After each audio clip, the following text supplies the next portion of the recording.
There is no superior community, there is no superior region, there is no superior religion here in Kenya. The Constitution provides, and William Ruto is becoming a victim.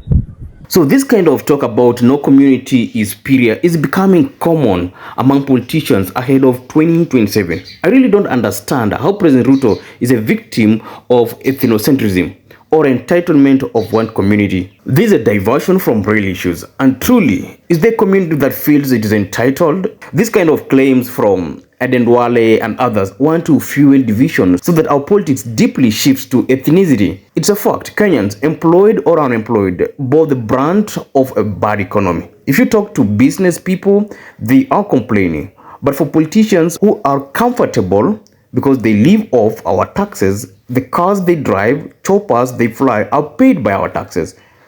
So for them, this kind of talk, helps them politically. This move to, besmirch or attack a community or target a community is not just good. It puts us in a situation that is terrible as we move to 2027. Just see what Moses Kuria tweeted in response to Aden Duale. In the recent past, I've listened to a number of leaders allege that there is a community that thinks it is superior to others. I've corrected that just for the purpose of good grammar.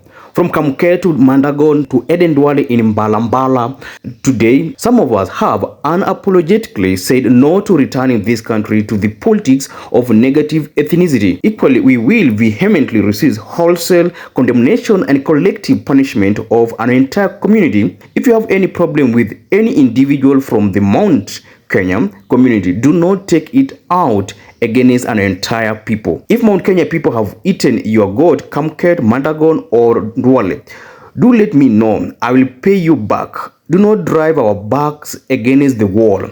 A point of no return may lead to very unintended consequences. In this tweet, you must have seen that, Moses Kuria is saying, don't do what? Don't drive our backs against the wall. When you drive someone against the wall, what does it mean? You trigger a response. And when there's a response, what do you do to your country? You put your country in pandemonium. So that is not good. As Moses Kuria says, a point of no return may lead to very unintended consequences, which is true.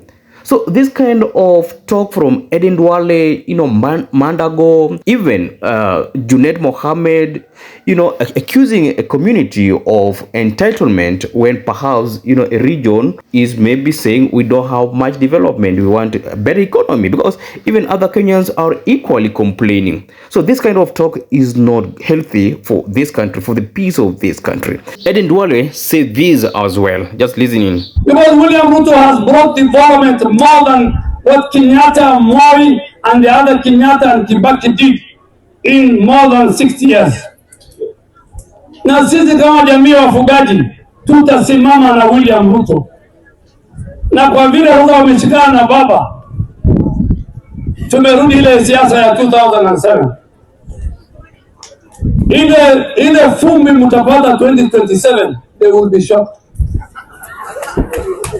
Hii kina Kalonzo na kina Wamunyoro na Matiang'i yameua watu wetu. And in fact, if there will be a compensation, let me make it clear. If there will be a compensation for people who died in Kenya, the people of Wagara must be compensated. Yes. The people of Garissa Dubai must be compensated. The people of Makamari in Mandera must be compensated.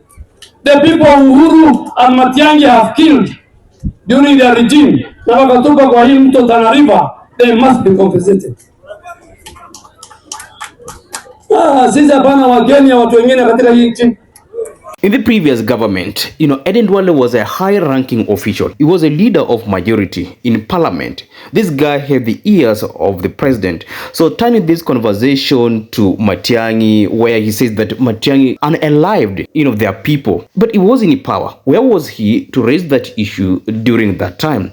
Additionally, reminding us about 2007, when we know the bad things that happened during that time, and saying that the 2027 politics will be similar to 2007 politics, to be honest, is a reminder of bad politics. Nobody would want us to have that kind of politics, because we have bad memories about 2007 election. Yes, in terms of, structure of the organization, as far as, the coalition is, I get it. It is similar to what they had in 2007, like, the Pentagon, where you have Raila Odinga, Ruto, Aden Duale, these people coming together. That sort of like creates, a pentagon, something similar to a pentagon, which is good for competitive politics because it puts them also in a better position, to compete and perhaps even, have President Ruto re-elected.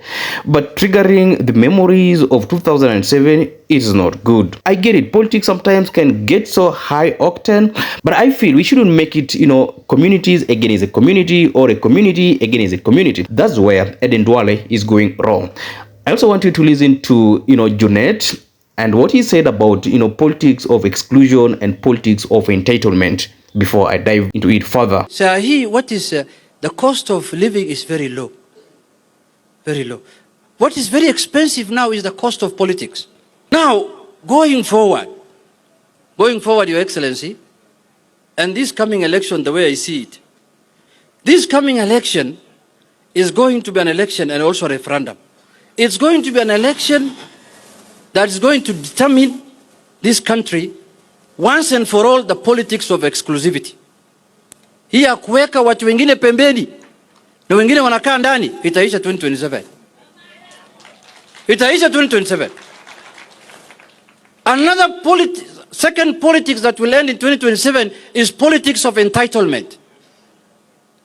The politics of entitlement refers to a political situation where individuals, groups, or even entire communities believe they have a rightful claim to certain privileges, benefits, or resources, often based on history, identity, or prior promises. It usually shows up when people feel they are owed something by the state, society, or leaders, regardless of present circumstances. It is okay to be entitled to some extent, especially when you feel that you were promised something, perhaps by this government, and also when you feel that your contribution to have this government in power was huge.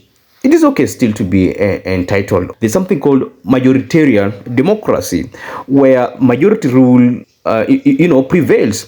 The Kikuyu community is actually the largest community in this country. So it's not okay, honestly, to exclude them. However, when you keenly listen to politicians, talking about, politics of entitlement all the time, just understand this. They want to put us in a situation where it becomes communities against a community or a community against a community. So you as a reasonable citizen or voter, you shouldn't fall into this kind of discourse because this discourse is not good, but it only favors politicians because when they divide us along tribal lines or ethnic lines, what happens is they will still get back to power, and once they are in power, they will still continue protecting their interests. So be very, very careful before you call another community entitled. You as just an ordinary person, understand these politicians are using it, to divide so that they can still get power. As an ordinary citizen, do not allow this kind of conversation to go on. Do not allow this discourse of, politics of entitlement. Ask the likes of Junet,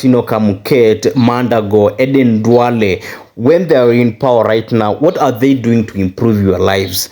Okay, ask accountability, demand accountability from these guys. These guys are in parliament, but they continue complaining, and when they complain, they come to us to divide us. Do not allow this kind of conversation to go on.